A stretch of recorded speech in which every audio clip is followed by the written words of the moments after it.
যা করে তা ভালোর জন্যই করে, তা আমার বুঝে আসুক বা নাই আসুক।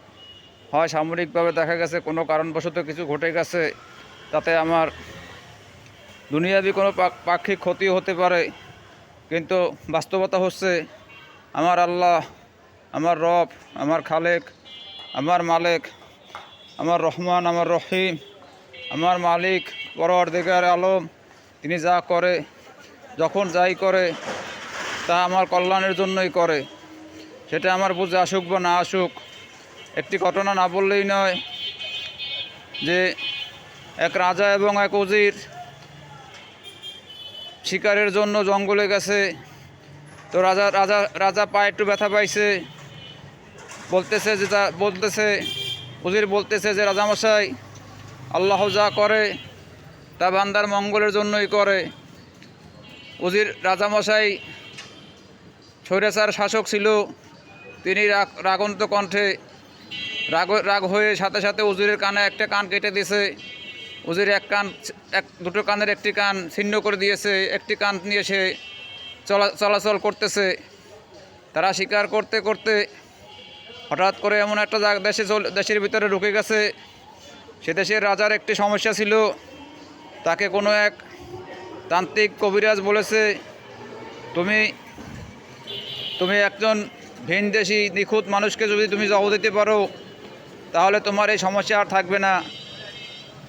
রাজা তার সেনা সৈন্যদেরকে নামিয়ে দিয়েছে ভিনদেশি মানুষ খোঁজার জন্য।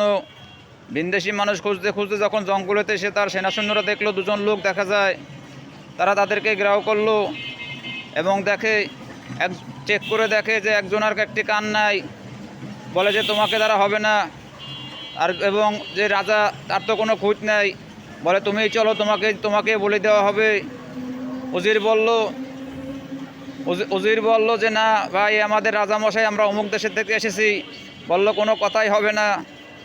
এরপরে রাজাকে ধরে নিয়ে গেল। তখন উজির বলল, রাজামশাই, কথাটা কি আপনি বিশ্বাস করলেন যে আল্লাহ যা করে বান্দার মঙ্গলের জন্যই করে? সেটা আমার বুঝে আসুক বা নাই আসুক। আশা করি গল্পটা তারা বুঝতে পেরেছেন। পাক্ষিক ক্ষতিকে ক্ষতি মূল্যায়ন করবেন না, আল্লাহর উপরে ভরসা রাখবেন। রমজানের শেষ লগ্নে বেশি বেশি আল্লাহকে স্মরণ করবেন। আল্লাহ তাআলা আপনাকে এবং আমাকে দুনিয়াবি কামিয়াবি দান করবে। রমজানের একটি বরকতময় রাত গতকালকে রাত চলে গেছে। আগামীকালকের রাত 21শে তারাবির রাত, 25শে তারাবির রাত, 27শে তারাবির রাত, 29শে তারাবির রাত, 4টি রাত রয়ে গেছে এখনও। আবারও বলি, 21শের রাত চলে গেছে, 23শের রাত আগামীকাল, এরপরে 25শের রাত, 27শের রাত এবং 29শের রাত। এই রাত্রগুলোতে বেশি বেশি নফল ইবাদত করবেন, বেশি বেশি পরিমাণে আল্লাহর কাছে পানা যাবেন। কারণ বলা যায় না, 4 রাতের যে কোনো এক রাত লাইলাতুল কদর হতে পারে এবং আপনার আমার জীবনে সৌভাগ্য করতে পারে লাইলাতুল কদরের ইবাদত করা সৌভাগ্য। অতএব 4টা রাত হয়তোবা না ঘুমিয়ে বা কম ঘুমিয়ে একটু বেশি নফল ইবাদত করবেন।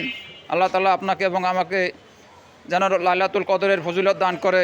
আসসালামু আলাইকুম ওয়া রাহমাতুল্লাহ।